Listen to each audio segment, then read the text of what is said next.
Hello friends, आपके अपने YouTube channel MIM news bulletin में आपका हार्दिक स्वागत है। सातवें चरण में शिक्षकों की बहाली जहां जुलाई अंत तक करने की बात शिक्षा मंत्री विजय कुमार चौधरी बार बार कर रहे हैं और अखबारों के माध्यम से भी लगातार यही खबरें प्रकाशित हो रही हैं कि 80,000, 1 लाख, 1.25 लाख शिक्षकों की बहाली जो है जुलाई एंड में स्टार्ट होने वाली है। वहीं दूसरी तरफ सीनियर सेकेंडरी यानी कि माध्यमिक और उच्च माध्यमिक अगर शिक्षकों की नियुक्ति की बात कर लें तो पटना हाईकोर्ट द्वारा एक मामले में यानी कि एक और कोर्ट केस है और उसमें स्टे लगा दिया गया है बहाली प्रक्रिया पर। तो ये काफ़ी बड़ी खबर है अभ्यर्थियों के लिए, STET अभ्यर्थियों के लिए, यानी कि जो 7th फेज़ के अभ्यर्थी हैं माध्यमिक और उच्च माध्यमिक वाले सभी के लिए। क्योंकि देखिए पहले ही बहुत सारे कोर्ट केसेस थे और अब ये एक और मामला है जिसमें पटना हाईकोर्ट ने ये निर्देश दिया है कि स्टे लगाया जाएगा जब तक राज्य सरकार हलफनामा दायर नहीं करती है। तो क्या है पूरा मामला आपको बताएंगे, सारी 7th फेज़ की जो लेटेस्ट अपडेट्स हैं इस वीडियो में आपको बताएंगे। तो काफ़ी यूज़फुल आपके लिए ये वीडियो होने वाली है। जहां एक तरफ प्रकाशित हुआ है कि शिक्षा विभाग की अनुपूरक मांग पर शिक्षा मंत्री विजय कुमार चौधरी ने घोषणा कर दी है कि शिक्षकों की बहाली जुलाई अंत तक हो जाएगी और प्रदेश के +2 स्कूलों में 30,000 शिक्षकों की बहाली जुलाई के अंत तक होने वाली है। तो ये कौन सी बहाली की बात जो है शिक्षा मंत्री ने की है और इसकी घोषणा भी वह कर चुके हैं। तो देखिए पढ़ते हैं क्या है पूरा मामला। राज्य के उच्च माध्यमिक स्कूलों में 30,000 शिक्षकों की बहाली जुलाई के अंत तक हो जाएगी। तो ये माध्यमिक स्कूलों की बात हो रही है, तो इससे आप लोग ये ना समझे कि 7वें चरण की बात है। ये वह 30,000 शिक्षकों की बहाली है जो 6ठे चरण के तहत होने वाली है। और साथ ही उन्होंने शारीरिक शिक्षकों की जो बहाली है उसके बारे में भी कहा कि इनके पदों को भरने के लिए जल्द ही पात्रता परीक्षा भी आयोजित की जाएगी। तो पात्रता परीक्षा की भी बात हो रही है क्योंकि जो 5,000 से ज़्यादा पद रिक्त रह गए हैं बहाली होने के बाद भी, तो उनके लिए फिर से एक बार पात्रता परीक्षा यानी कि एलिजिबिलिटी टेस्ट जो है STET हो या फिर BTET हो उस तरह की परीक्षा आयोजित की जाएगी। क्योंकि शिक्षा मंत्री विजय कुमार चौधरी ने बुधवार को ही विधानसभा में इस बात की घोषणा कर दी है। तो एक और पात्रता परीक्षा होने जा रही है। 8,386 पद स्वीकृत हैं, आपको पता है, शारीरिक शिक्षकों की बहाली में, और केवल 3,500 की ही बहाली हो पाई है। तो अब ये जो बाकी बचे हुए पद हैं इनके लिए फिर से सरकार एक बार पात्रता परीक्षा लेने वाली है। पहली खबर तो ये हो गई। और दूसरी अगर खबर की बात करें तो जो 30,000 शिक्षकों की बहाली जुलाई के अंत तक होने वाली है उसमें देखिए 6ठे चरण की बहाली है ये, यानी कि 6ठे चरण के माध्यमिक और उच्च माध्यमिक वाली जो बहाली है उसको सरकार ने अभी तक डिले करा हुआ है। और शिक्षा मंत्री ने बताया कि कोर्ट ने स्टे लगाया हुआ था, इस वजह से हम लोग प्राथमिक के साथ माध्यमिक और उच्च माध्यमिक की बहाली नहीं कर पाए थे। और उन्होंने ये सारी चीज़ें क्लियर करते हुए बोला है कि जुलाई एंड तक ये सारी बहाली, क्योंकि 30 जुलाई को 31 जुलाई को नियुक्ति पत्र देने के बाद ही 6th फेज़ माध्यमिक और उच्च माध्यमिक के लिए क्लोज किया जाएगा। और शिक्षा विभाग से मदरसा शिक्षकों व लिपिकों की नियुक्ति के बारे में भी उन्होंने बताया शिक्षा मंत्री ने कि नियमावली 2022 जो है पेश किया गया है। अब देखिए नियमावली 2022 की भी बातें यहाँ पर आने लगी हैं, तो कितना विरोधाभास है, कोई चीज़ भी क्लियर समझ में नहीं आ रही है। अखबारों ने क्या क्या प्रकाशित किया है, शिक्षा मंत्री ने किस तरह से स्टेटमेंट दिए बहाली को लेकर। क्योंकि उन्होंने शिक्षा मंत्री जो उन्होंने बताया कि विधानसभा में बिहार राज्य गैर सरकारी मान्यता प्राप्त अनुदानित मदरसा शिक्षण एवं गैर शिक्षण जो भी संस्थान हैं उनमें गैर शिक्षण कर्मचारी जो हैं उनकी नियुक्ति और सेवा शर्त नियमावली 2022 विकल्प पेश किया गया है। तो देखिए नियमावली 2022 हो गया और इसमें यह प्रावधान किया गया है कि राज्य सरकार से सहमति प्राप्त कर बिहार राज्य मदरसा शिक्षा बोर्ड द्वारा शिक्षकों की नियुक्ति और अर्हता तय की जाएगी। नियुक्ति प्रक्रिया में मेधा सूची के अंक को भी आधार माना जाएगा। सरकार ने मदरसा में कार्यरत शिक्षकों एवं कर्मियों के लिए सेवा शर्त का निर्धारण भी कर दिया है।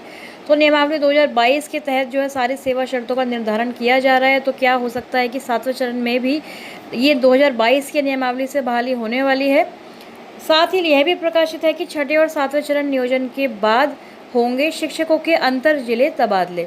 तो अब देखिए 7वें चरण की बहाली के बाद ये जो प्रक्रिया है ट्रांसफ़र की ये हो पाएगी। इंटर डिस्ट्रिक्ट अगर आपको करनी है तो पहले ये चीज़ें महिला और दिव्यांग शिक्षकों को जो है सुविधा दी गई है। और अगर डिस्ट्रिक्ट से बाहर आपको अपने ज़िले में या फिर किसी दूसरे ज़िले में तबादला चाहिए तो आपको 7वें चरण की बहाली के ख़त्म होने का, समाप्त होने का इंतज़ार करना पड़ेगा। बताया गया है कि हर ज़िले में अल्पसंख्यक आवासीय विद्यालय भी खोला जा रहा है, यानी कि सारी चीज़ें कल भी हमने देखी थी, काफ़ी विद्यालय खोलने की बात है। लेकिन इस खबर को यदि आप पढ़ेंगे तो देखिए ये एक बहुत बड़ा झटका, एक बहुत बड़ा ब्रेकिंग कह सकते हैं STET अभ्यर्थियों के लिए कि सीनियर सेकेंडरी शिक्षकों की नियुक्ति मामले में हलफनामा देने का निर्देश पटना हाईकोर्ट ने दिया है। तो देखिए ये बहुत ही मतलब एक तरह से कह सकते हैं कि सैड न्यूज़ भी है उन अभ्यर्थियों के लिए। एक बार फिर से कोर्ट केस के चक्कर में जो बहाली प्रक्रिया है वह रुकने वाली है। प्रकाशित हुआ है कि शिक्षकों की नियुक्ति के लिए ली गई परीक्षा यानी कि एसटीईटी परीक्षा की यहाँ पर बात हो रही है, उसके मामले में बीएसईबी बिहार विद्यालय परीक्षा समिति और राज्य सरकार को हलफनामा दायर करने का निर्देश दिया है। क्या है पूरा मामला देखिए। इस बीच पहले तो ये लिखा है कि रिट याचिका पर सुनवाई करते हुए ये कहा गया है कि कोई भी नियुक्तियाँ इसके तहत जब तक ये सुनवाई पूरा मामला निपट नहीं जाता है नियुक्तियाँ नहीं की जाएंगी। मामला विज्ञापन संख्या PR 373/2019 यानी कि जो कोर्ट के एसटीईटी मामला है उससे संबंधित है। यहाँ पर फिजिक्स विषय में फिजिक्स का जो सब्जेक्ट है उसमें 5 प्रश्नों की सत्यता की जांच को लेकर एक एक्सपर्ट कमेटी गठित करने को कहा गया है। याचिकाकर्ता की ओर से अधिवक्ता ने बताया कि याचिकाकर्ता ने सामान्य ज्ञान प्रश्न संख्या 9, 13, 16 और 47 तथा फिजिक्स प्रश्न संख्या 59 की जांच करने का आग्रह किया था क्योंकि बोर्ड द्वारा कथित रूप से गलत विकल्प दिया गया था। तो देख लिया आपने पूरा मामला कि ये कोर्ट ने किस तरह से 5 प्रश्नों के चलते जो है पूरी बहाली को अभी नहीं कराने का आदेश दिया है। हर जगह अखबारों में यही खबर प्रकाशित है कि पटना हाईकोर्ट ने सीनियर सेकेंडरी टीचर्स की बहाली फिलहाल नहीं करने का आदेश दिया है। और आपको बता दें कि पहले भी जो छठे चरण की प्रक्रिया है माध्यमिक के लिए ही टाली गई है, जैसे कि अभी तक हम देख रहे हैं कि नियुक्ति पत्र नहीं मिला है। हमेशा कोर्ट की तरफ से स्ट्रेस सीनियर सेकेंडरी टीचर बहाली पर ही लगाया जाता रहा है। अब फिजिक्स के गलत प्रश्नों को लेकर देखिए ये जो पूरी बहाली है केवल फिजिक्स टीचर्स के लिए नहीं सभी अभ्यर्थियों के लिए रुकने वाली है। दूसरी तरफ अखबारों में ये चीज़ें प्रकाशित हुई हैं, वहीं ये भी लिखा है कि 83,000 शिक्षक व प्रधान शिक्षकों की बहाली जल्द। तो देखिए हर तरफ विरोधाभास देखने को मिल रहा है। शिक्षा मंत्री विधानसभा में वाहवाही लूटने में लगे हुए हैं कि हम लोग बहुत बहालियाँ कर रहे हैं, और वहीं दूसरी तरफ जो ये कोर्ट है इसने स्टे लगा दिया है। एक कमेटी गठित कर ली गई है। इन प्रश्नों की जो सत्यता है उसकी जांच को लेकर राय लेने का निर्देश दिया गया है। जवाबी हलफनामा यानी कि एफिडेविट भी दायर करने को कहा है। तो देखते हैं ये सारी चीज़ें अब किस तरफ जाएंगी, बहाली प्रक्रिया को अब कौन सा नया मोड़ मिलने वाला है, क्योंकि हमेशा से यही होता है कि जैसे ही बहाली प्रक्रिया शुरू होने वाली होती है या फिर जब नियुक्ति पत्र वितरण की बात आती है तो हमेशा ही कोर्ट की तरफ से कोई ना कोई ऐसा केस कोई कर देता है या फिर करा दिया जाता है। क्योंकि आप लोग जानते हैं कि बरगलाने वाले लोगों की या फिर इस तरह से बहाली को फंसाने वाले जो गिरोह हैं उनकी बिल्कुल भी कमी नहीं है, खासकर एसटीईटी मामले में।